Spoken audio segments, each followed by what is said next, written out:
ভিতরে আছে।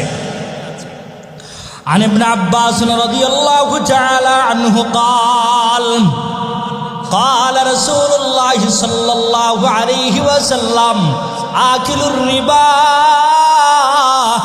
يبعث يوم القيامة مجنونا يخنق ইবনে আব্বাস রাদিয়াল্লাহু তাআলা আনহু বলেন, রহমতুল আলম সাল্লাল্লাহু আলাইহি ওয়াসাল্লাম বলেছেন, ও আমার উম্মতের পুরুষেরা, ও আমার উম্মতের মহিলারা, শুনো শুনো, আমি নবী বলছি, আমি রাসূল বলছি, আমি রহমতুল আলম বলছি, যারা সুদ দেয়, যারা সুদ গ্রহণ করে, এরা কিয়ামতের দিন আল্লাহর দরবারে পাগল অবস্থায় উঠবে। আর একটু জোরে বলেন না নাউজুবিল্লাহ।